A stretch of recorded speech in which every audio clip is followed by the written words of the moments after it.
आप सभी को मेरा इस YouTube चैनल पे स्वागत है। आज आप लोग को बताने जा रहे हैं आयत का सूत्र निकालने, जिसमें आप लोग को बताएंगे आयत का परिमाप कैसे निकाला जाता है, आयत का क्षेत्रफल कैसे निकाला जाता है, आयत की लंबाई कैसे निकाली जाती है, आयत की चौड़ाई कैसे निकाली जाती है और आयत का विकर्ण कैसे निकालते हैं। चलिए शुरू करते हैं। यदि आप लोगों ने मेरा पिछला वीडियो नहीं देखे हैं तो देख लीजिएगा, जिसमें हमने वर्ग का सभी सूत्रों को निकालना बता चुके हैं। चलिए शुरू करते हैं। सबसे पहले जान लेंगे कि आयत कहते किसको हैं। आयत वह चतुर्भुज जिसका आमने सामने की भुजाएं बराबर तथा प्रत्येक कोण 90 डिग्री होता है, उसे आयत कहते हैं। यानी इस भुजा का सामने क्या है, ई भुजा है, और दोनों क्या है, एक बराबर है। और ई भुजा के सामने क्या है, ई भुजा है, और दोनों क्या है, एक बराबर है। इसलिए हम क्या लिख सकते हैं, ए बी भुजा बराबर डी सी भुजा बराबर एल, क्योंकि ये दोनों क्या है, लंबाई एक बराबर है, इसलिए दोनों की लंबाई क्या है, एक बराबर है। और इस भुजा को क्या लिख सकते हैं, ए डी बराबर बी सी बराबर बी। बी यानी ये क्या है, ये भुजा क्या है, चौड़ाई है। और प्रत्येक कोण कितना है, 90 डिग्री, 90 डिग्री। इसलिए हम लिख सकते हैं, कोण ए बराबर कोण बी बराबर कोण सी बराबर कोण डी बराबर 90 डिग्री, यानी 90 डिग्री, क्योंकि प्रत्येक कोण क्या होता है, बराबर होता है आयत में, यानी 90 डिग्री। उसी को क्या कहते हैं, आयत। चलिए अब आयत का परिमाप ज्ञात करते हैं। आयत का परिमाप, आयत का चारों भुजाओं की माप ही आयत का परिमाप कहते हैं। यानी आयत की चारों भुजाओं को क्या होता है, माप को ही आयत का परिमाप कहते हैं। यदि हम क्या करते हैं, चारों भुजा को क्या करेंगे, हम यदि जोड़ देंगे क्या निकल जाएगा, आयत का परिमाप। इसलिए हम चलिए अब आयत का परिमाप निकालते हैं। इसलिए आयत का परिमाप क्या करेंगे, चारों भुजाओं को क्या करेंगे, हम जोड़ देंगे। इसलिए क्या है यहाँ पर, बराबर एल प्लस बी प्लस फिर एल प्लस फिर क्या, बी, परिमाप बराबर, देखिए एल प्लस एल, यहाँ पर एल है, एक एल कितना हो जाएगा, 2L, 2L plus 1B plus 1B कितना हो जाएगा, 2B। अब क्या करेंगे हम, देखिए दोनों में 2 है, दोनों में 2 है ना, क्या करेंगे हम, 2 को कॉमन ले लेंगे। इसलिए 2 को कॉमन ले लेंगे तो क्या हो जाएगा, L plus B, L plus B, L plus B, यही निकल गया आयत का परिमाप। यहाँ पर देखिए आयत का परिमाप कितना निकल गया, 2 इंटू एल प्लस बी। यहाँ L क्या है, लंबाई, और B क्या है, चौड़ाई है। यही हो गया आयत का परिमाप, यही निकल गया आयत का परिमाप। आयत का परिमाप कितना निकला, 2 इंटू एल प्लस बी, यही हो गया आयत का परिमाप। अब चलिए आयत का क्षेत्रफल निकालते हैं। चलिए शुरू करते हैं। जब भी किसी का क्षेत्रफल निकालते हैं तो क्या करते हैं, लंबाई गुना चौड़ाई। इसलिए यदि हम आयत का क्षेत्रफल निकालेंगे क्या करना पड़ेगा हमको, ये लंबाई गुना चौड़ाई, क्या करना पड़ेगा, लंबाई गुना चौड़ाई। इसलिए हम लिख सकते हैं आयत का क्षेत्रफल बराबर क्या, लंबाई गुना चौड़ाई। जब भी किसी का क्षेत्रफल निकालते हैं तो क्या करते हैं, लंबाई गुना चौड़ाई। इसलिए यहाँ पर लंबाई क्या है इसका, L गुना B। इसलिए आयत का क्या निकल गया, आयत का क्षेत्रफल कितना निकल गया, लंबाई गुना चौड़ाई। यही निकल गया आयत का क्षेत्रफल, लंबाई गुना चौड़ाई। यहाँ पर L क्या है, लंबाई है, और B क्या है, चौड़ाई है। इसलिए एल गुना बी। अब इसी सूत्र द्वारा क्या कर सकते हैं, आयत की लंबाई और चौड़ाई को भी ज्ञात कर सकते हैं।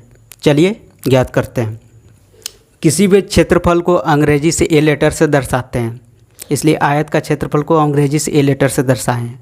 ए बराबर क्या है, लंबाई गुना चौड़ाई, क्या है, आयत का क्षेत्रफल। अब इसी सूत्र द्वारा क्या करेंगे, हम लंबाई और चौड़ाई ज्ञात कर लेंगे। चलिए शुरू करते हैं। जैसे यहाँ पर देखिए, यदि हमको लंबाई निकालना है, यदि आयत की लंबाई हमको ज्ञात करना है तो क्या करना पड़ेगा, हमको बी को बराबर का इस साइड भेजेंगे। बराबर का यदि बी को बराबर के इस साइड भेजेंगे तो किस में कन्वर्ट हो जाएगा, ये बटे में। इसलिए लिख सकते हैं एल बराबर ए बाय बी। यहाँ पर क्या है, यहाँ ए क्या है, ए आयत का क्षेत्रफल है, और बी क्या है, आयत की लंबाई है, आयत की चौड़ाई है। बी क्या है, आयत की चौड़ाई है, और एल क्या है, आयत की लंबाई है। हमको लंबाई ज्ञात करना था, तो क्या किया, हम बी को बराबर के इस साइड भेज दिए, तो मेरा क्या हो गया, लंबाई यहाँ पर निकल गया। ये हो गया क्या, आयत की लंबाई। आयत की लंबाई यहाँ पर देखिए, आयत की लंबाई कितना निकल गया, ए बाय बी, यानी क्षेत्रफल बटे चौड़ाई। अब चलिए आयत की चौड़ाई ज्ञात करते हैं। अब यहाँ पर देखिए, आयत की चौड़ाई ज्ञात करने के लिए क्या करना पड़ेगा, हमको एल को बराबर का इस साइड भेजना पड़ेगा।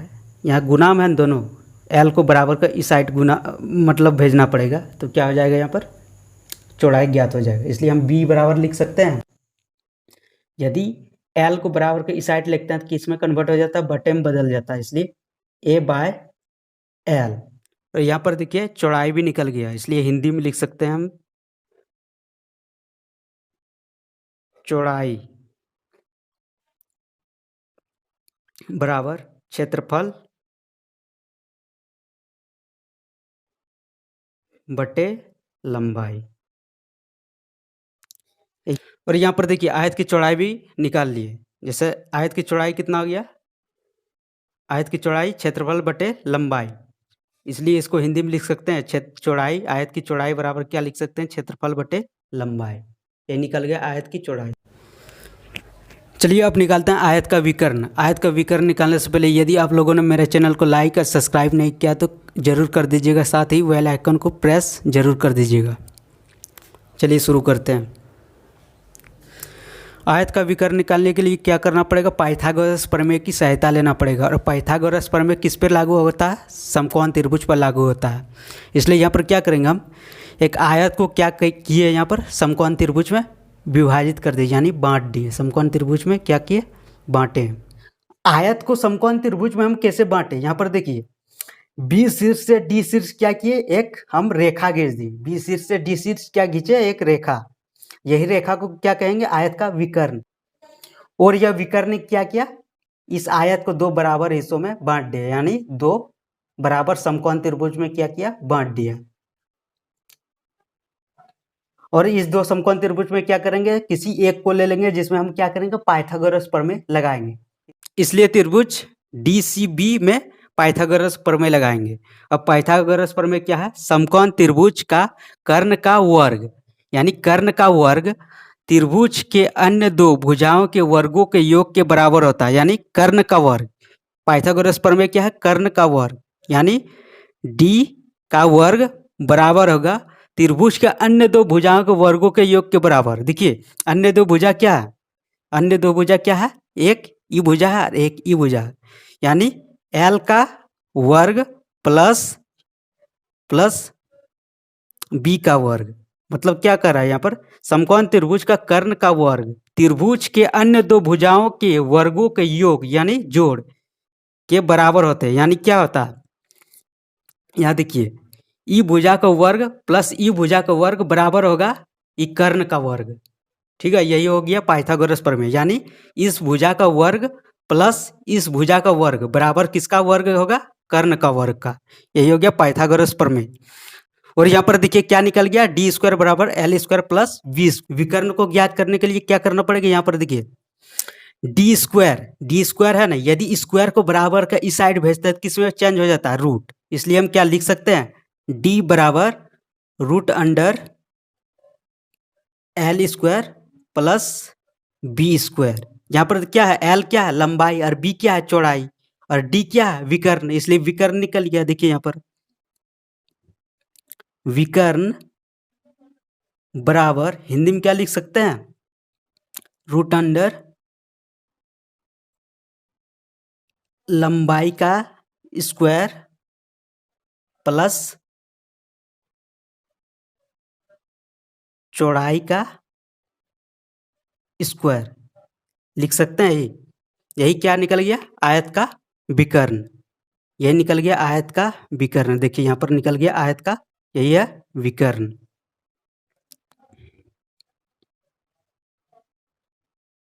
और देखिए यहाँ पर आयत का विकर्ण निकल गया डी। यदि वीडियो आप लोग को अच्छा लगा तो लाइक सब्सक्राइब जरूर कर दीजिएगा, साथ ही बेल आइकन को प्रेस जरूर कर दीजिएगा।